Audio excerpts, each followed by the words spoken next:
We have two brilliant new OpenType font formats available in Photoshop CC 2018. One of them is called Variable Font, and the other one is another category called SVG Fonts. So I'm going to show you these in this video.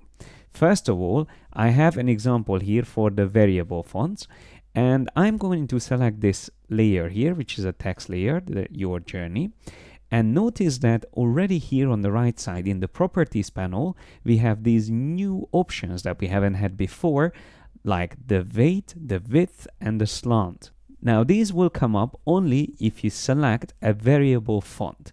At the moment, we only have a few of these fonts available that are automatically going to be installed with the latest version of Photoshop.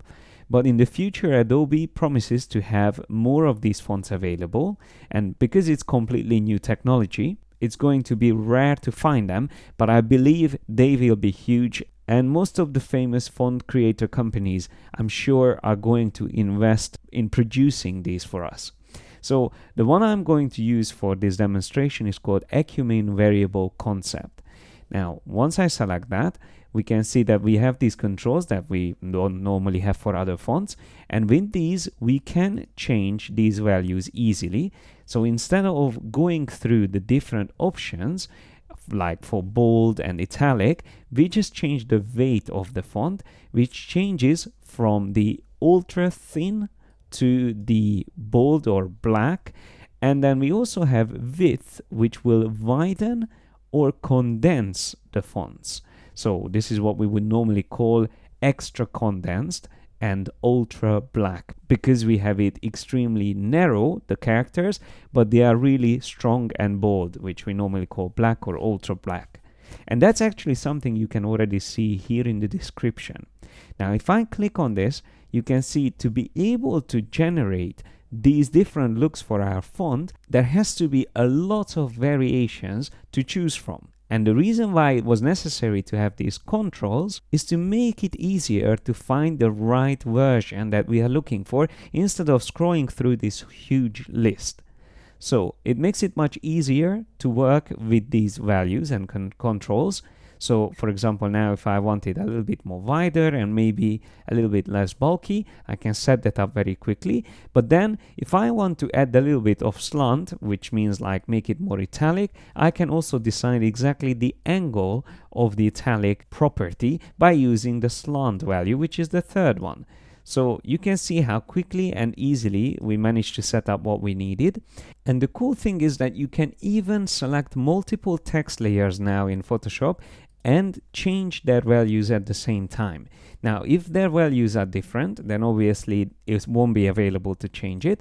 But if I revert back to the original font that we used there and then just update it to the values that we decided to work with, you can see I can change both of the fonts at the same time, even if their size are different.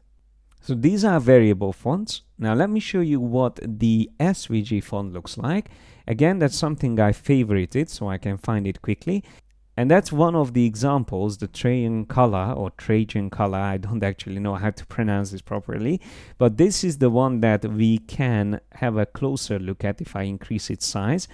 The cool thing about SVG fonts is that this is actually not a layer style. This is a graphic font. So it means that each of the glyphs are actual SVG vector graphics. And when I highlight one of the characters, I can even see the different variations. So we even have different colors available if we want to access them. So if I select this word here, again, just like before, and I keep hovering over this, I can change the color of each of the characters very quickly. So these are all individual glyphs. And of course, it's still editable text. So if I want, for example, to reduce the kerning, I can select all of these and Alt left and right arrows like we would normally do it, and so on and so forth. You can imagine it is still a working text without any layer styles on it, but still looks more three-dimensional, and it has gradients and multiple colors, thanks to the fact that each of the glyphs are individual vector graphics. Once again, there's not many of these SVG fonts yet available, but again, I'm sure we will see more of these, and they will be brilliant for more advanced decorative fonts like emojis and icon sets that we can use in our Photoshop projects. So to find these new type of fonts in Photoshop, look for the icons with VAR on them for the variable fonts and SVG icon for the vector graphic based fonts. Have fun exploring these new ways of working with typography, and keep an eye out for new SVG and variable fonts released in the future.